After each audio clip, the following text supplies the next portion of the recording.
ଦେଖ ବର୍ତ୍ତମାନ ମୁଁ ଆସିଥିଲି ଆମର ବିଲ ଦେଖିବା ପାଇଁ।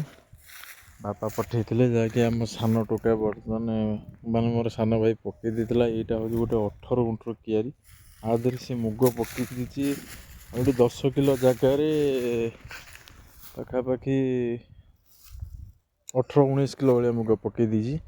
ଦେଖ ଗଛ ଗୁରା ଟିକେ କେମିତି ପୁରା ଶାଗ ପଟାଳି ହେଲା ଭଳିଆ ହେଇଯାଇଛି। ଆର ଉପାୟ କ'ଣ ମୋତେ କୁହ ଦୟାକରି, କାରଣ ଗଛ ଅଧିକା ହେଇଗଲେ ମୁଗ ତ ହେବ ନାହିଁ। ଯେଟା ମୁଁ ବି ଜାଣିନି, ସେମାନେ କହୁଛନ୍ତି ସବୁ ଗଛ ଅଧିକା ହେଇଗଲେ ମୁଗ ହେବନି ବୋଲି। ଦେଖ କେତେ ମାତ୍ରାରେ ଗଛ ହେଇଯାଇଛି। ଏରା ସବୁ ଯେମିତି ଶାଗ ପଟାଳି ହେଲା ଭଳିଆ ହେଇଯାଇଛି। ସିଏ ପିଲା ଲୋକ ଜାଣିନେଇ ପକେଇଦେଲା ହଠାତ୍। ଆଜି ମୁଁ ଆସିଥିଲି ଦେଖିବା ପାଇଁ, ବାପା ମୋତେ ପଠେଇଥିଲେ ଯାହା ଟିକେ ବିଲ ଆଡ଼େ ବୁଲିକି ଆସିଲି। ଦେଖିଲା ବେଳକୁ ଅବସ୍ଥା ଏଇଆ।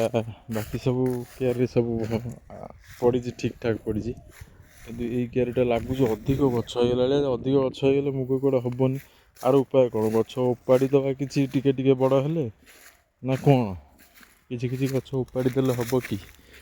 ଯଦି ଆପଣମାନେ ଜାଣିଛନ୍ତି ଦୟାକରି ମୋତେ କୁହନ୍ତୁ ତା'ର ଉପାୟ କ'ଣ ଅଛି। ଆମେ କିଛି ଗଛ ଉପାଡ଼ି ଦେବା, ନା ଆଉ କ'ଣ ବାଟ ଅଛି? ନା ଏମିତି ଛାଡ଼ିଦେଲେ ମୁଗ ସେମିତି ହେବା କଥା ସେମିତି ହେବନି ବୋଲି ସମସ୍ତେ କହୁଛନ୍ତି। 10 କିଲୋ ଜାଗାରେ 18 କିଲୋ ମୁଗ ପଡ଼ିଛି, ମାନେ ପାଖାପାଖି ଡବଲ୍ କହିଲେ କିଛି ଅଚଳ ନୁହଁ। ତା'ର ଉପାୟ କ'ଣ ଦେଖିପାରୁଥିବେ। ମୁଁ ବି ଆସିଛି ବୁଲିବା ପାଇଁ ବହୁତ ଦିନ ପରେ, ଯାଇକି 2 ମାସ ପରେ ବିଲ ଭିତରକୁ ଆସିଛି। ବାପା ଆମର କହିଲେ ଯାହା ଟିକେ ଦେଖିକି ଆସିବୁ। ମୁଁ ଆସିଛି ଦେଖିବାକୁ। ମୁଁ ବି ଜାଣିନି ଚାଷ ବିଷୟରେ, ମୁଗ ବିଷୟରେ କେତେ କ'ଣ କହିଲେ କ'ଣ ହେବ। କିନ୍ତୁ ସେ କହିବା କଥା ଯେ 18 ଗୁଣ୍ଠ କିଆରିରେ 10 କିଲୋ ମୁଗ ପଡ଼ିବା ଠିକ୍ ଥିଲା, କିନ୍ତୁ ଏଇଟା 18 କିଲୋ ପଡ଼ିଯାଇଛି। ମାନେ ଗୁଣ୍ଠକ କିଲୋ ହିସାବରେ ପଡ଼ିଯାଇଛି।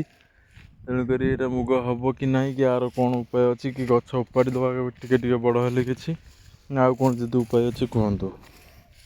ପୁରା ଶାଗ ପଟାଳି ଭଳିଆ ହେଇଯାଇଛି। ଦୟାକରି ଆର ବିକଳ୍ପ କମେଣ୍ଟରେ କହିଲେ ଆମେ ତା'ର ବିକଳ୍ପ ବାହାର କାଢ଼ିବା। ଦେଖିପାରୁଥିବେ, ଦୟାକରି କହିବେ ପ୍ଲିଜ୍, କମେଣ୍ଟରେ କୁହନ୍ତୁ। ରହୁଛି, ନମସ୍କାର।